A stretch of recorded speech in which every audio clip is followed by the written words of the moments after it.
welcome back to my film and TV channel. Hope you're all staying safe and well. And today we're going over to Channel 4. So look at, well, it's a reality thing really. We do touch upon reality things. I was very interested by this. It's all to do with juries. It's called the jury murder trial. So we're going to have a look at that. Not a review as such, because I wouldn't score something like this anyway, because of the importance. I just wanted to talk about it. I did jury service a long time ago. I actually did it twice in the space of 3 or 4 years. I don't know why I've not ever done it since, but perhaps I didn't like what I did. But yeah, so it sort of brought up things that I thought at the time, 40 years ago. I wrote a little piece on it many years ago, of course, before I was doing this sort of thing. You're talking back in the 80s. Just for my own use, just for my own records. I used to write notes and little story ideas and stuff like that and all this sort of thing. And it's just an interesting part. It was two lots of two. One was 2.5 weeks and the other one was just under 2 weeks. So in the space of 4 years. So it's just for my own, but I've lost all the details of it. But this programme, the jury murder trial, sort of brought things back to me. So we'll have a little chat about it, and I would certainly recommend this as a watch, guys. If you like people watching, if you like watching how people react to stuff. A very watchable thing. Please, before I just have a quick chat about it, please, if you're new to the channel, push that subscribe button, push the bell notifications. Everything film and TV, including this sort of thing as well. Documentaries, I do the odd documentary, but it's mainly films and of course TV series. So leave us your comments on this, guys. I'd love to hear them. It's opinions. I mean, I've got my opinion. Obviously these people on the juries in this programme have their opinion. And it's just very interesting, certainly if you like that sort of thing. It won't appeal to everybody. But let me know your thoughts, guys. It'd be great to hear from you. I'm sure some of you will share your thoughts on this. And whether you agree with me, because I will give you my decision on this as well. I will give you my verdict, if you like. So before we go. So yeah, basically it's a trial that's took place. It's about murder. It's about a gentleman who firstly strangled his. I think the newly married. They've only been married about 2 months, and he actually admitted to doing the murder. But obviously he admitted diminished responsibility. He sort of lost control. And he's actually strangled his wife, and then supposedly left the house, which was a bit of a mess. Obviously there'd been a bit of a fracas. Walked to his room where he did work, sort of metal work and stuff like that, and actually sadly came back and killed his wife with a hammer. Of course, the hammer wasn't presumably in the house. It wasn't quite made clear, but it was in his his foundry, if you like, or his little foundry where he used to do his work. So it was one of these hammers that he used, and he hit his wife at least, I think it was 3 times with this hammer, and obviously killed her and admitted to it, but he said he'd lost control. So that's all part of it. It's obviously been tried and done and dusted, and obviously this is based on that. So you've got 2 juries. They're not aware of each other. They have a red jury and a blue jury. They're sort of sat together, but obviously there's a petition and they don't know each other's there. So it's just to get what juries are thinking and what people are thinking, and that's what it's all about, really. And they redo the case. And I'll tell you how the original finished as well when we do this. But of course, you've got 2 options. You've got the manslaughter charge, of course, where he certainly didn't plan it, as he just lost his head. And of course, you've got the murder charge, and you're talking a big difference in sentencing, of course. When I did my jury service, I didn't have a murder to do, just mainly assault and battery cases. But it was interesting. Human nature came into it. It was always, if there was a lesser charge, there was always a tendency to go for that lesser charge. I mean, I'm a bit more outspoken now than I was when I was 30, but I still stood my ground. I was still asking questions of the judge, etc. We actually went back into the courtroom a couple of times because I wanted to clear something up that hadn't been sort of covered. And that's the problem. There's a lot of stuff isn't covered. There's a lot of questions as a human being, you want to ask, why did that happen? But all you can do is respond to the evidence given. It's as simple as that. So if whether it's an error or not asked for any reason, if something's not asked, there's nothing you can do about it. But of course, there's certain rules of law that as people, as just not ordinary people, we're not aware of it. So I mean, there is a big thing on, of course, having professional jurors, and I'm sort of leaning towards that because there's certainly things happen in these cases, and you want to ask questions. And certainly with this thing, it highlighted a couple of things which we'll get to. I don't want to go on all night with this, guys, but it's just they don't seem to ask the right questions. So you do tend to be, is it reasonable? If there's a doubt there, obviously you can't convict. But if there's a lesser charge, you do tend as human beings to say, oh, well, we'll go for the lesser charge rather than the other. And that's exactly what, obviously, the options you had with this one. And then, of course, you had one of the juries, which was the blue jury, had a very, well, I wouldn't say he was outspoken, but a guy who, he was covered in gold, had a sort of, obviously, I think it was bald, but he had like patterns into his hair that he's had. A very, very confident guy who drove a sports car. Obviously, saw him driving. I think he was 52, so he owned his own business, etc. But it was a big presence in one of the the juries, and of course, both did an initial vote, and I think both voted for murder for this case initially. But this guy, of course, was for manslaughter, and just not that he made any constructive arguments, but I think just his presence there influenced other jurors, which is sad, isn't it? As people were led by it. The other jury, the blue one, was a bit more democratic, I thought, a bit more reasoning, because I always, if I made a decision, I would question my decision, and I wouldn't just make a decision and say, right, that's it, I'm stuck. I think you have to question that decision. And of course, in this instance, for me, when it came to actually summing up of the thing, the two juries did make different decisions. The blue jury came up with a manslaughter charge, and the red jury, of course, and unanimous as well, and the red jury came up 10-2.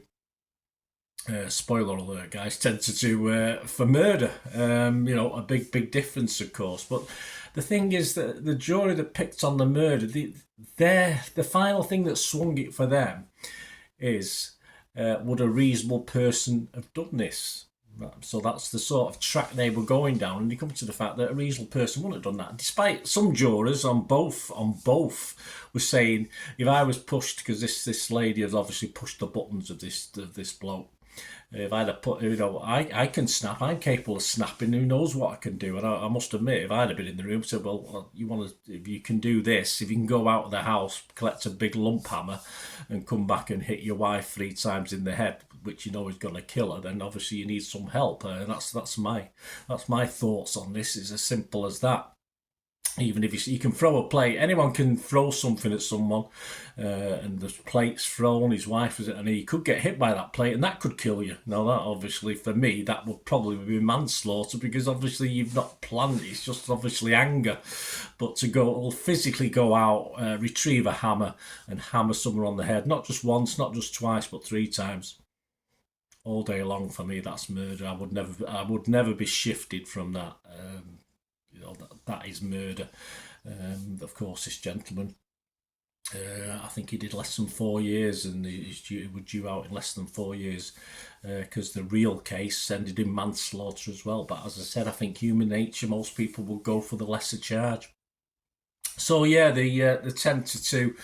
And it was sort of, and the other jury, because they said, is it right for a reasonable person to do this? And decided, apart from 2 of them, no, it wasn't right for a reasonable piece. But the other jury didn't look at it. They said, they went on the line of, without reasonable doubts rather than a reasonable person. So they had a different way of looking at it. They looked. So for me, you need someone around in that jury room.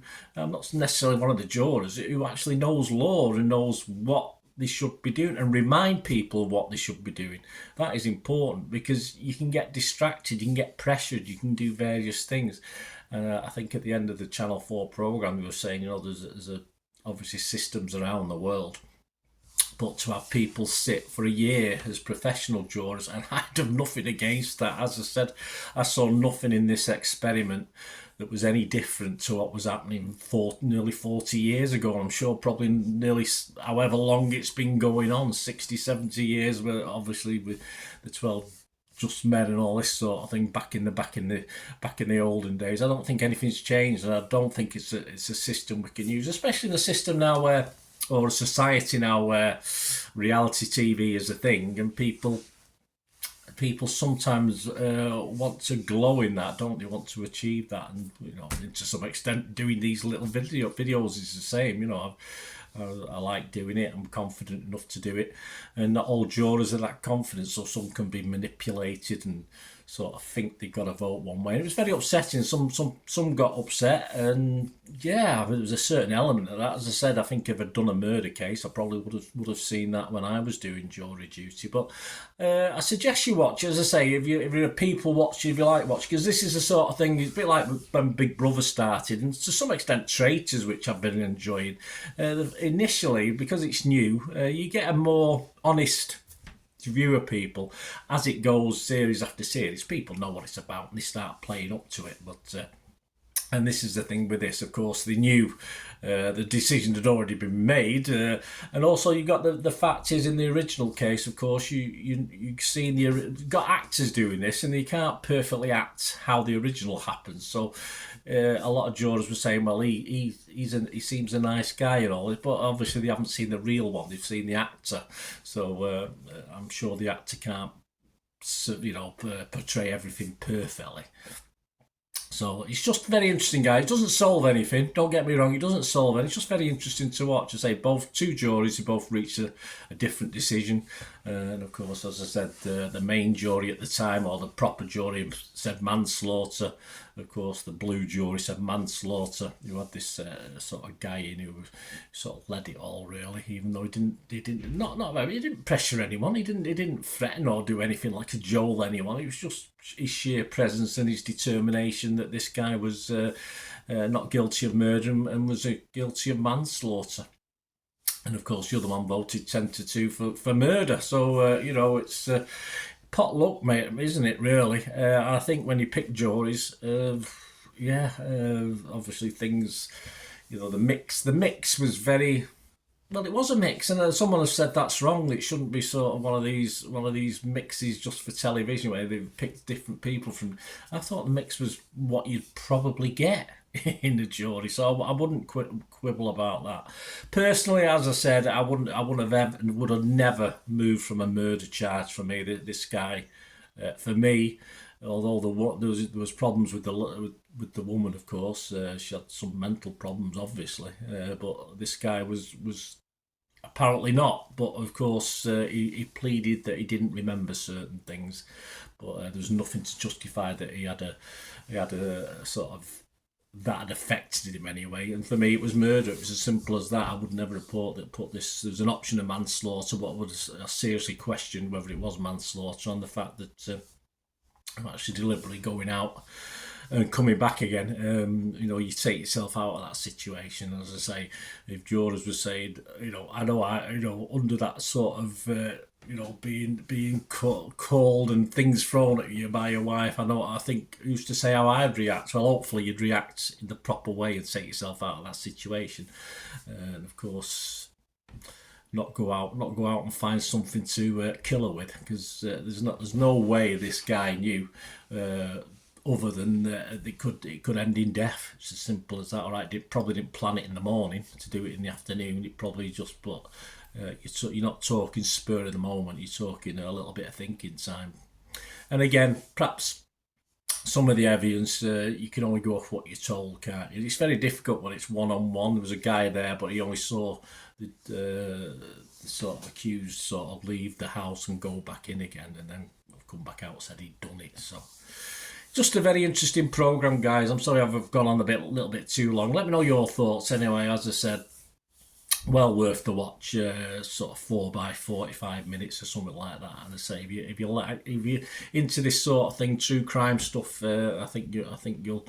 I don't think enjoy's the word, is it? You'll find it interesting. That's for sure. And I found it interesting. As I say, I don't think there's anything now any different than it was when I did it all those years ago. And I say, I do believe the system is flawed and could be better. Let me know what you think, guys. Anyway, thanks for watching. Thanks for listening to. If you stuck with me. Until we meet again, I'll ask one thing, though. Please stay safe, everyone. Bye for now.